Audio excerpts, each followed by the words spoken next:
guys, and welcome back to Sex, Love, and the Self. We're changing it up a little bit. I am flying without a script this week, and I hope that it gives just a more organic feel to the conversation that I'm hoping to spark here with these ideas. So I've been reading a wonderful book by a Mexican author named Isabel Allende called Mujeres del Alma Mía. And I'm just enamored with it for so many reasons. But part of it is that she has this beautiful way of discussing women's rights and the reality of the brutality and violence and subversion of women. And she writes, and I'm translating here, so these are not obviously her exact words, but enough euphemisms, enough partial solutions. Women require profound changes in society, and we have to put them in place. We need to remember that no one is going to give them to us, that we have to make them happen. And it just hit me hard, this idea. And not because on some level I thought we weren't. I mean, of course we are. Haven't we been fighting for exactly that, particularly in the political sphere, but even just in our day-to-day lives and the way that we interact with people, all of that. But then it kind of triggered something in me, kind of a jarring realization, like, have we been waiting for those to be given to us? And I think that unfortunately, the answer might be yes. And I don't mean that we're not doing anything. Obviously, we are fighting hard battles. Well, other much more well-equipped than people are fighting hard battles on the political front and the social front and the civil rights front. But I think too that there's some element kind of that implies that we're also working really hard to get these things given to us. You know what I mean? Instead of somehow just owning those realities in our own lives, in ourselves, we're fighting and fighting and fighting for all of these, rights and appreciations and respect and validation to be given to us. And I think we should continue, obviously, I think we should continue to fight these battles on the political fronts, on the civil rights fronts. And I am not in the political sphere, nor do I consider myself well enough equipped to wage this battle there. I'm so grateful for the people that are, and for whom this is their wheelhouse, the place where they feel like they can make change. But the place where I feel like I want to participate is in kind of opening up or shining a light on the idea that we're also participating in devaluing ourselves without even realizing it. In self-criticism, of course, and putting others' emotional needs above ours. And we are aware of that, obviously. There are beautiful social conversations happening all over the world all the time about the ways that we do this, and we need to stop doing this. But I think on some level, because validation is just a human need, a desire that is inherent in us, we are still kind of competing for that confirmation, that validation from outside that yes, everything that we're fighting for in terms of our value of ourselves collectively as a whole and as individuals, it needs to come from outside. Like there needs to be some legal thing that changes or some societal thing that changes, and that we're kind of competing for that to be given to us. And I wonder if maybe we feel like our value of ourselves isn't real unless it's confirmed from the outside, because we have that 3D world priority in terms of our programming of the way that we see ourselves, our lives, our value in the world, the things that we can bring, the gifts that we have. If they don't manifest in the world outside of us, we don't believe it. Because even with all the progress that we've made, so much of what we do is ultimately done for others.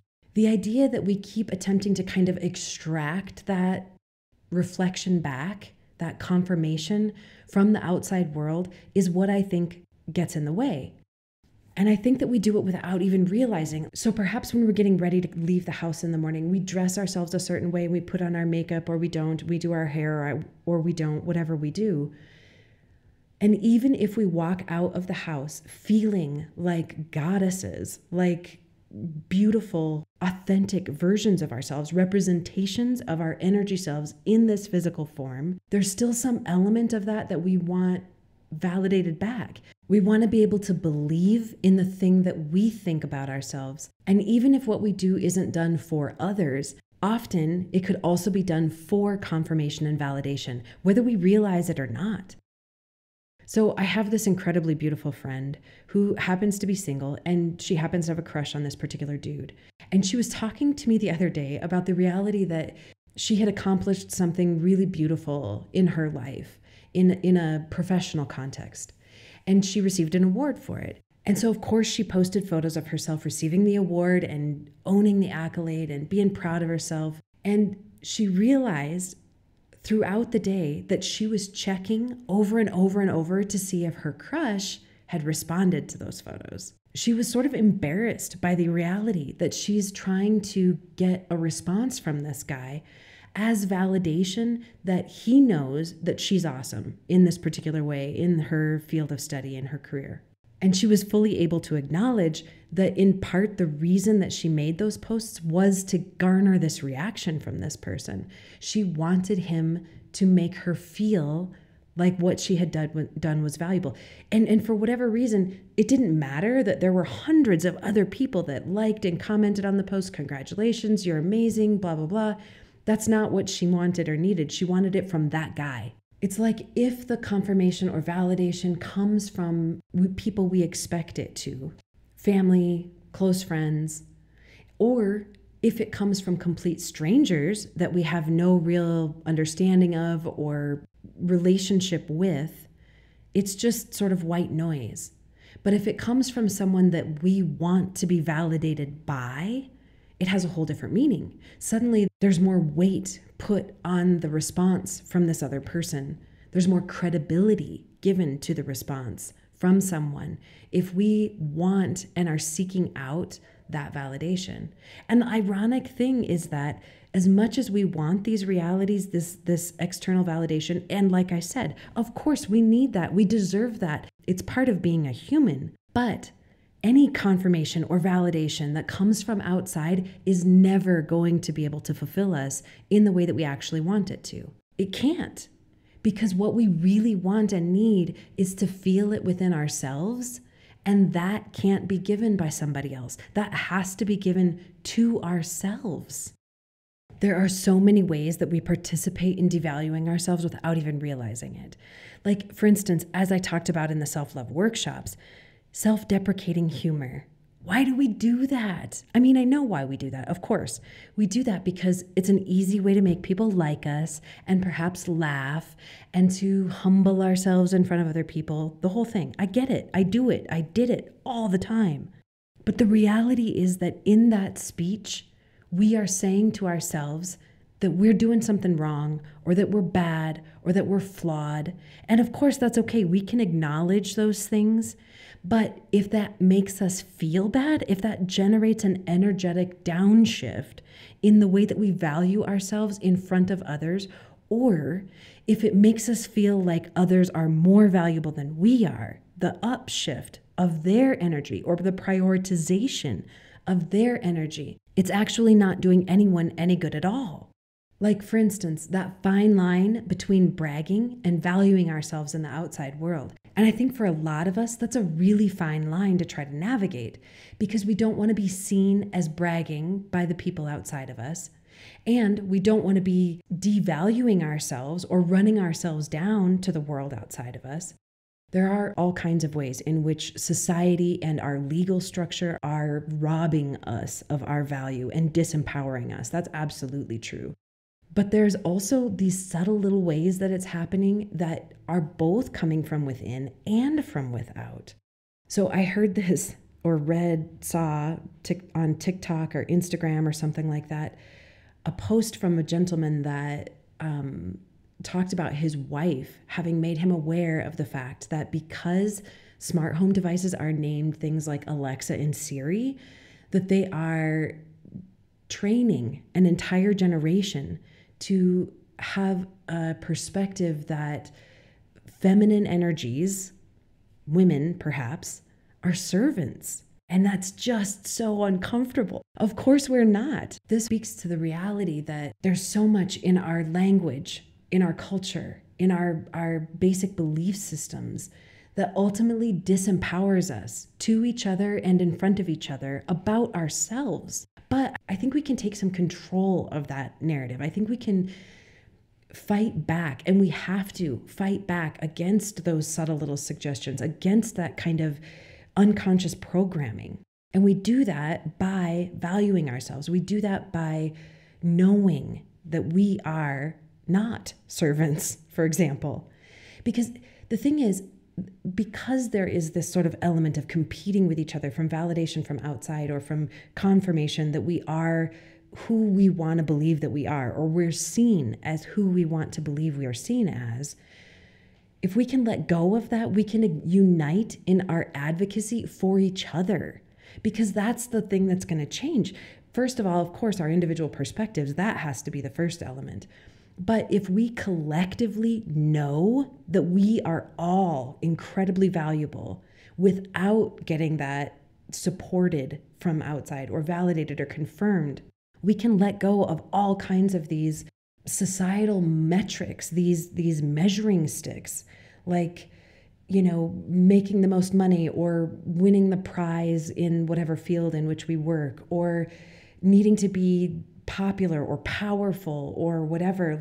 If we let go of those things, then we can also begin to release greed. If there's no need to prove our value or extract the validation of our value from those around us or the outside world, then amassing all of the money isn't useful. Perhaps we could get to the point where that emotional abuse that we may not even realize we're participating in no longer exists, because there's no reason to want to be the most popular or the most powerful or the most beautiful. And if we can get to the point where we don't need to be right, then we don't have any need to control anybody else or try to change what they think of us. My point is, I think a lot of our bigger societal issues could be at least diminished by the shift in a collective reality that we value ourselves, period. Hard stop. Regardless of whether or not that's reflected back to us from the outside world. Yes, that smart home story that I told you, as troubling as that is, and it is, we don't know necessarily if that was the intention when these machines or programs or whatever were built.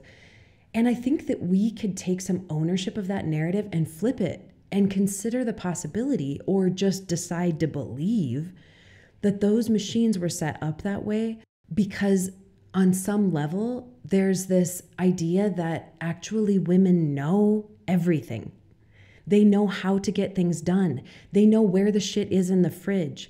They know what we need to do to move forward in the next step as a family or as a society or as a culture or as a community. Women, maybe, are the all-knowing oracle that we imagine Alexa and Siri to be. Feminine energy is the infinitely capable element that we all need to be able to move forward, and infinitely wise. And that's not to say that men aren't, and of course, I never want to delineate across gender, nor race, nor sexual identity, never, none of that.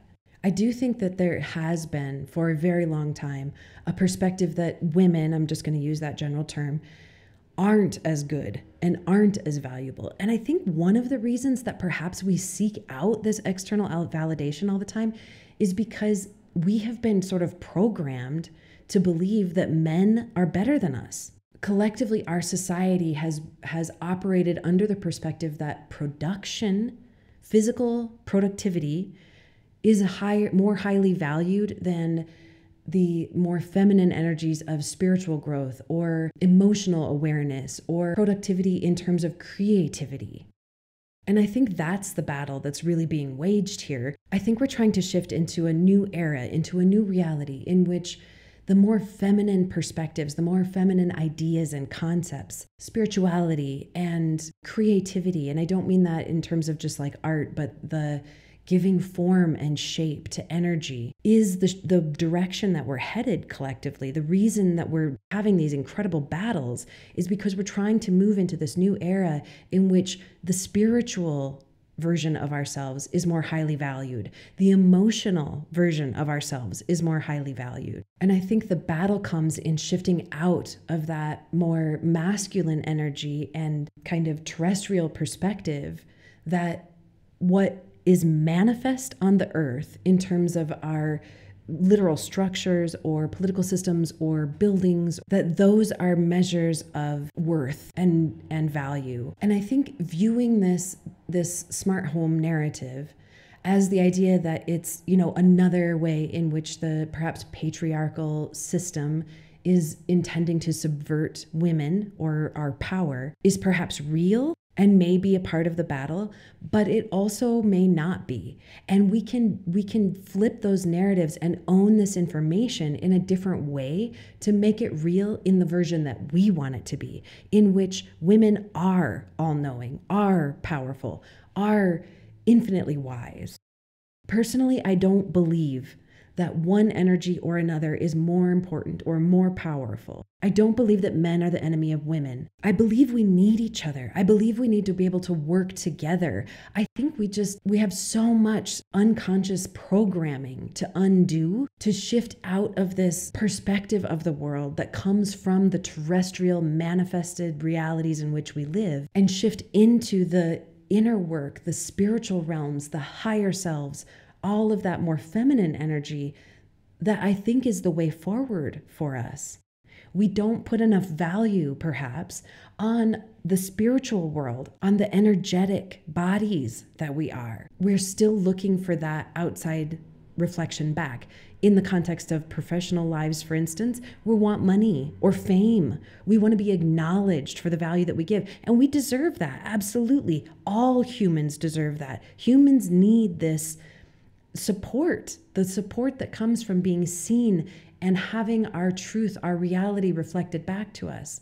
But it can't be the be-all, end-all of our ability to believe in our own value, which is, again, why I am so passionate about these ideas of self-love and why I believe so profoundly that loving ourselves wholly and deeply can genuinely have massive changes in the world, in our personal lives and on a larger scale, collectively, as a community, societally speaking. We can absolutely receive the beautiful celebration of who we are and what we're doing in the world from people that want to do that and give that to us. Absolutely. And we should. That's an incredible part of the gift of life. But it can't be the reason we value ourselves. Just like our motivation to achieve a certain level of success in something, or climb a certain mountain, or have a certain number of followers, or have a certain level of power in our workplace, the reason that we're driven to have those things can't be because we want those things. The reason has to be deeper. We have to go deeper to find the value within ourselves and just know that it's there. And then when we receive it from others, then it can just be this wonderful, very human exchange of appreciation for each other, rather than the motivating, driving force that pushes us to do certain things, because we may not ever get the response that we want. We may not ever get the award. We may not ever get the position of power in the business. And that has to be okay. Not to say that we shouldn't strive for those things, nor that we shouldn't fight to get what we absolutely deserve. But our understanding of how precious we are, how important we are, what we are as beings on this planet, that has to be the driving force that pushes us forward. That has to be the thing that we really want. We have to be able to give that to ourselves. We have to be able to know, without those outside reflections, without the accolades, without the awards, without the followers on our social media, we have to know how incredibly, deeply valuable we are. We have to love the shit out of who we are as beings, without any of that other stuff. If there were no one else on the planet, if there were no one following our social media pages, if there were no one celebrating who we are or handing us money because we're doing a good job, could we still feel like we are essential and precious in the world because of the energy creatures that we are inside these bodies? I think that is the real key. And I think that's where we can start to make that change. We all know those beautiful women that just seem to know that they're powerful and respected and appreciated and can do whatever they want. And I have to admit that for a long time, I thought of them like egotistical bitches. And for a while after that, I was jealous.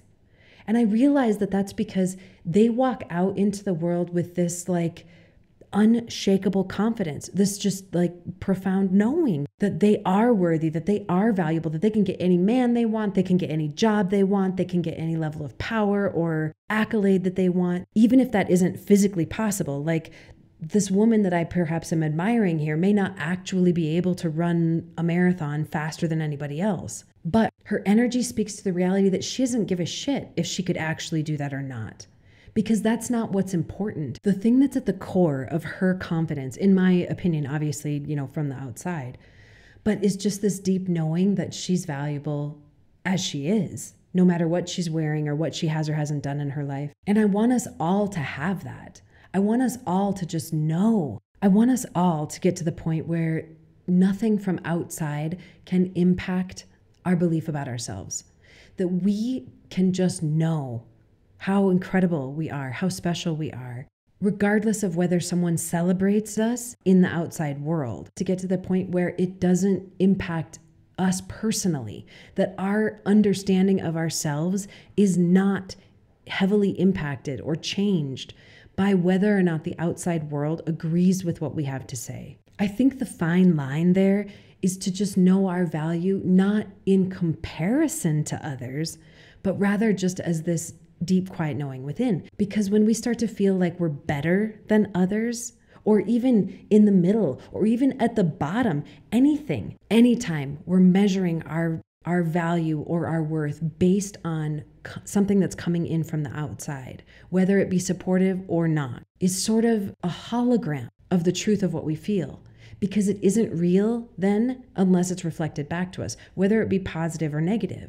Changing our narrative, taking a minute to really look at how we think and speak about ourselves and our value in the world is essential to us shifting into a collective knowing that we do have value, that we aren't servants, that we aren't less, that we aren't even measured by anything that's outside of us, that we aren't better or worse than the people around us. We just are also valuable, and so are they. I really believe that if we can make this shift, if we can double down on loving and valuing ourselves in the world outside of us without giving a shit about whether or not it's validated or reflected back in any way, we can start to create massive change in ourselves, in our personal lives, but on a bigger scale, in communities, in societies, in global structures as humans.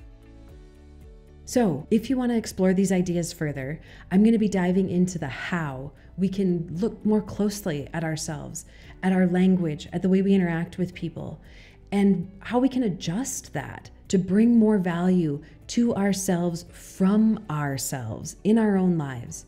And I'll be doing all of that over at Patreon. So if you'd like to go over and subscribe, it's patreon.com/Jacqueline Lene.